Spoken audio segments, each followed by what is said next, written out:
All right, welcome back to the fourth lesson in trigonometry. I'm going to get you to recall that up till this point, we've basically been dealing with right-angled triangles and solving things with right-angled triangles. And then in our last lesson, we saw how to deal with things where some of the angles may actually be bigger than 90, where it is possible to go basically into the second quadrant. Just as a quick recap, though, when it comes to right-angled triangles and only right-angled triangles, there's two tools that are particularly useful. And those two tools are the Pythagorean theorem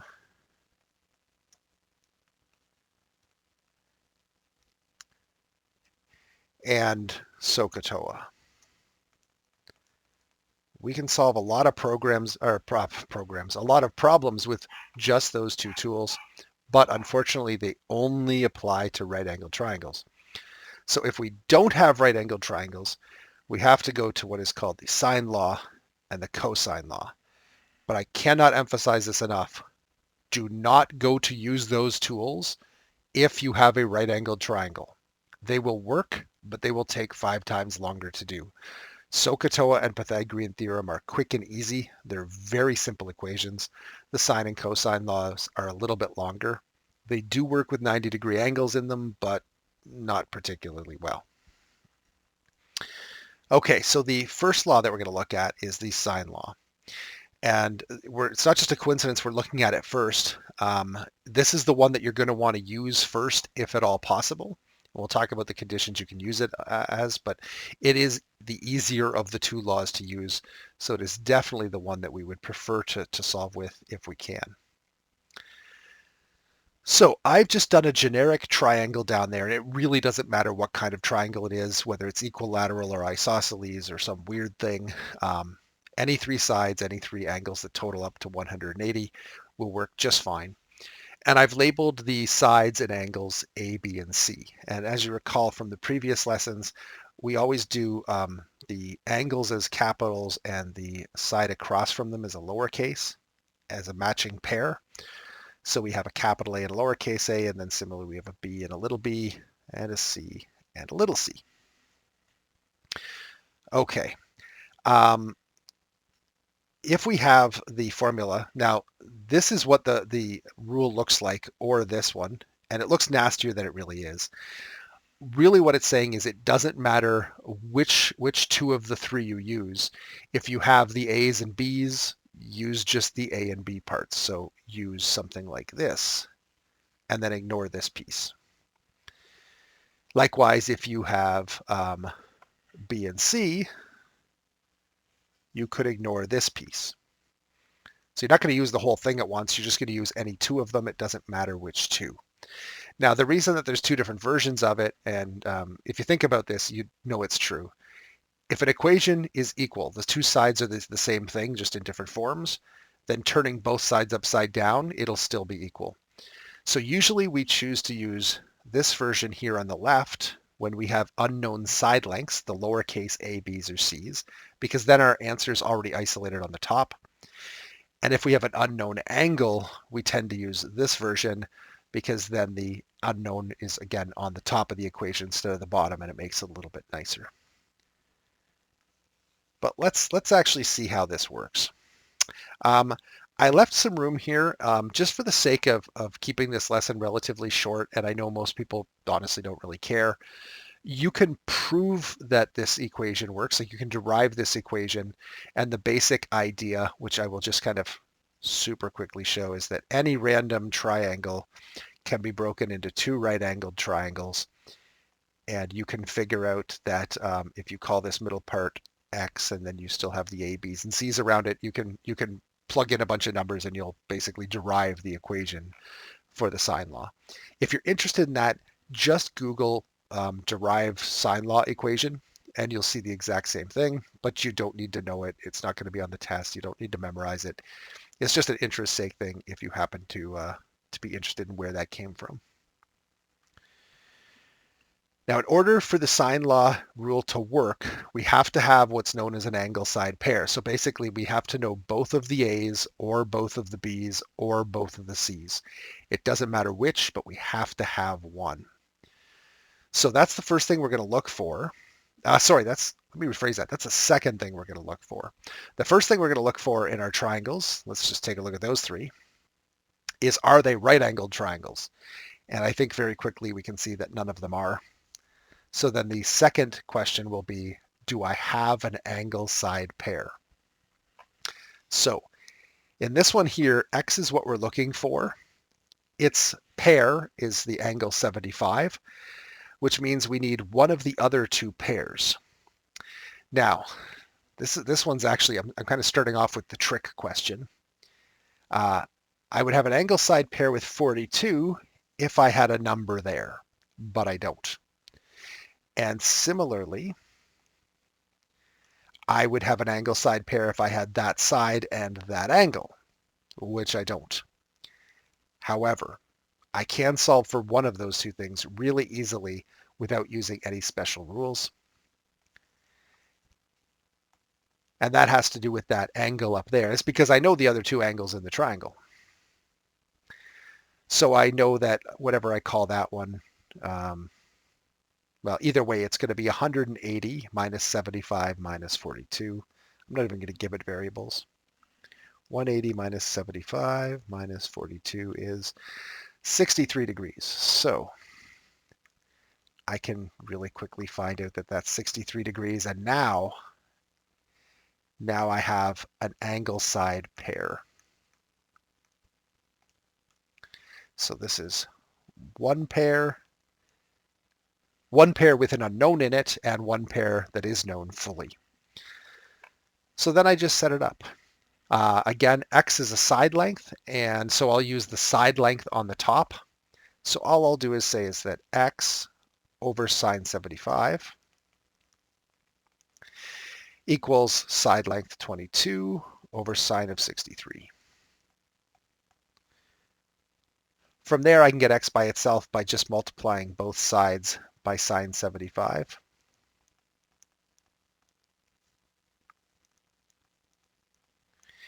And then I just punch it into my calculator.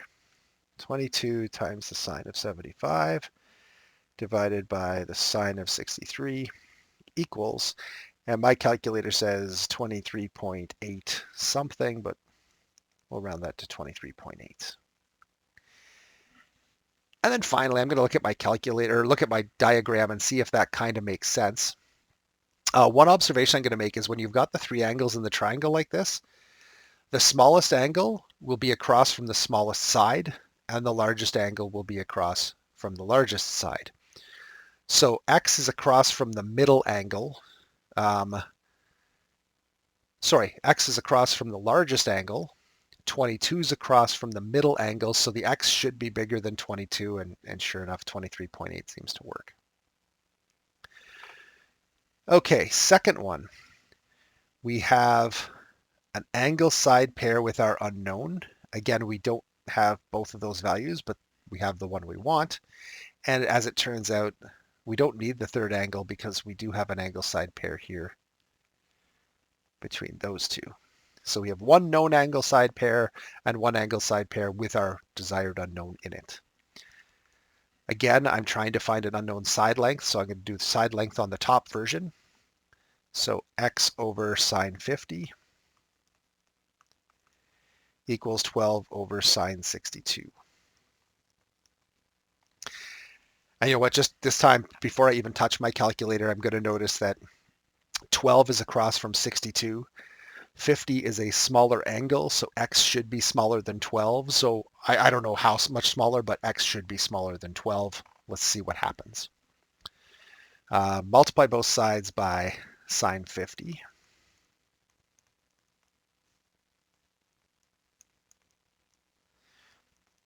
And then punch into the calculator. 12 times sine of 50 divided by sine of 62 equals 10.4.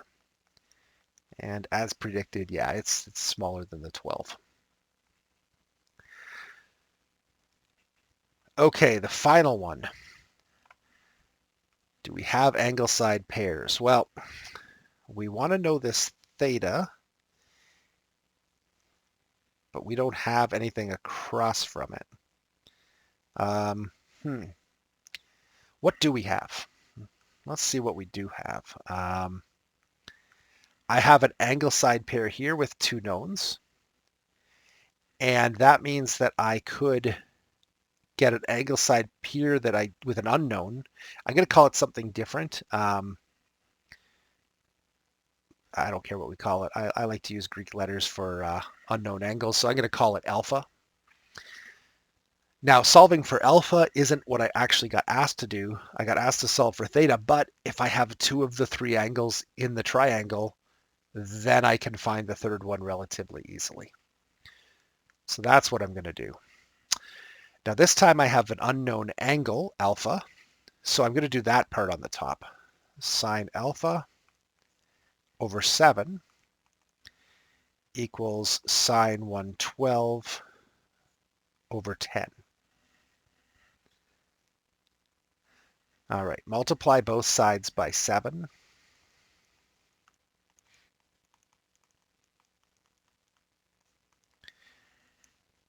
And then I get sine alpha equals, let's see what we got on that side, 7 times 112 sine divided by 10 is 0.6490. And then I'm going to do second function sine, and I'm going to get 40.46, but I'm just going to round to the closest degree. I'm going to say 40 degrees. Okay. I'm going to foreshadow something we're going to be doing shortly, but I want to point out that when we went to solve this, remember that this is no longer a right-angled triangle. There are two answers for alpha. One of them is 40 degrees, and the other one, if you did the cast rule from the last lesson, would actually be 140 degrees, 180 minus 40. However, I can skip that second one, or you know what, I'm going to write it down and then say it's invalid. And the reason it's invalid is because I already know that one of the angles in my triangle is 112. So there's no way that alpha is 140, because then I'd have two angles adding up to more than 180, meaning my third angle would have to be a negative, which doesn't make any sense. So there could have been two possible in this one. In some cases, there may be. Some cases might have it, and we'll be looking at that later. But this one, I think we're okay. Either way, once we have that, I think we can safely say that theta equals, and I don't have a lot of room here, 180 minus 112 minus 40. And 180 minus 112 minus 40 is 28 degrees.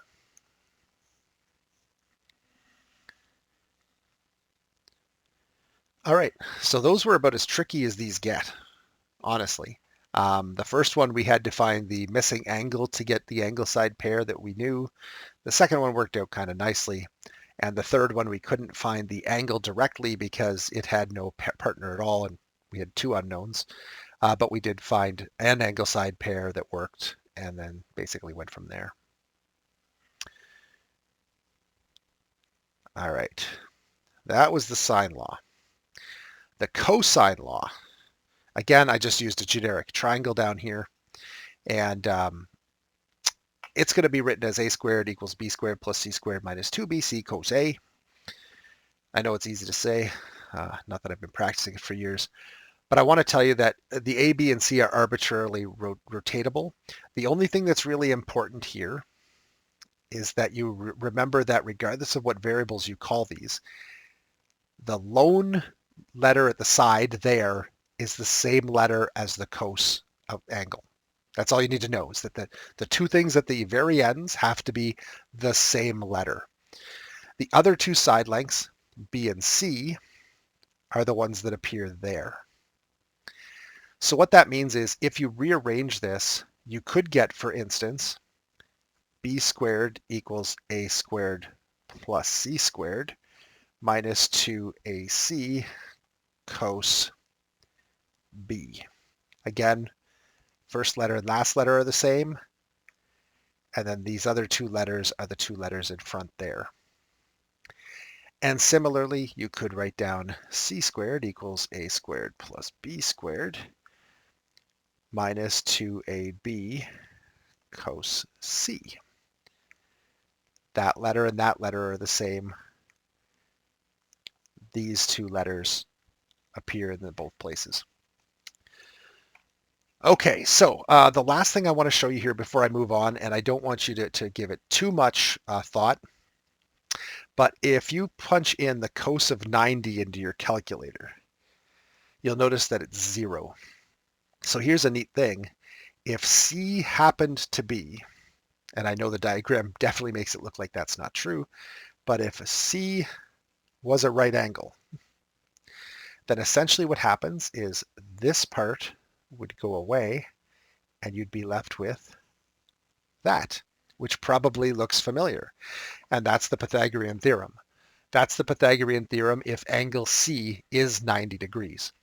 So when I said right-angled triangles use SOHCAHTOA and Pythagorean theorem, don't use these other things, it's because it's just the Pythagorean theorem, but the longer version of it, where you have to add or subtract something because it's not actually a right angle.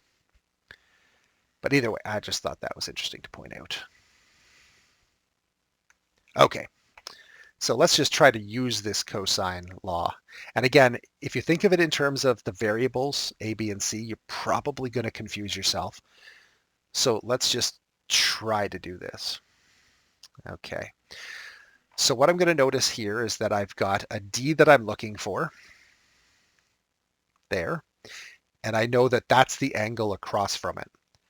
So if I want to set this up, I'm going to set this up as D squared equals the other two sides squared and added together minus 2 times those other two sides and then cos of 60 degrees. Again, noticing that that and that are the two things across from each other and that those two things are the same as those two things. If you kind of remember it that way, you'll be much better off than trying to memorize where the A's, B's, and C's go. Okay, so then we start plugging stuff in. D squared equals 18 squared, which is 324, plus 12 squared is 144, minus 2 times 18 times 12 is minus 432 cos 60. And leave those the way they are. I have to do this multiplication of 432 times cos 60 before I do the adding and subtracting. So multiply that by cos of 60, and that would be 216. We're almost done. 324 plus 144 minus 216 equals 252. And then D would be plus or minus the square root of that, but the negative numbers are relevant. So 252 square rooted is 15.87 or 15.9. And that feels like it makes sense. Looking at the angles, even though the three angles aren't listed, since the three total 180, they're either all 60s, which is not true because if it was equilateral, they'd all have the same side length, or one of them's bigger than 60 and one of them's smaller than 60, since the other two add up to 120, which means that the 60 is definitely the central angle of the three. It's the middle one. It's not the smallest or the lowest. So D should be between 12 and 18, and sure enough, it's about 16. All right, on the second triangle, again, we're going to make note that the unknown angle and the 14 are across from each other, so those are kind of my two ends to the equation.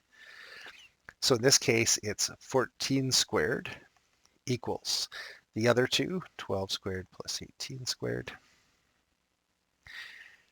minus 2 times 12 times 18 cos theta. Okay, I'm going to simplify a little bit of this. 14 squared is 196. 12 squared is 144. 18 squared is 324. 2 times 14, 2 times 12. 2 times 12 times 18 is 432 cos theta. Now, before we go any further, you know what I'm about to say is true. I don't need to tell you that, but somehow students keep forgetting this.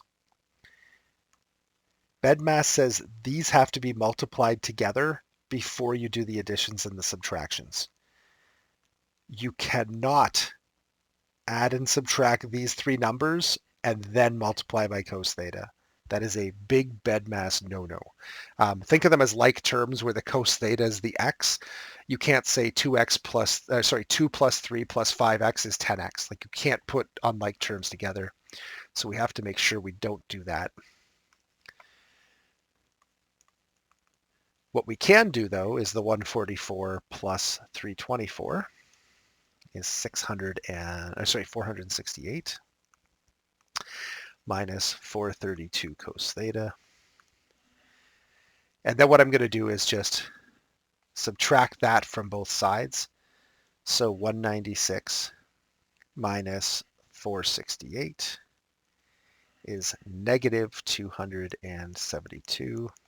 And that's equal to negative 432 cos theta. And then finally, cos theta is negative 272 divided by negative 432, which is positive 0.6296. And then finally, second function or inverse cos. And we get theta equals 51 degrees. Now again, technically, we're doing cos theta equals 0.6296. There are two possible answers to this, however. CAST. One of the angles is in the first quadrant. That's the 51.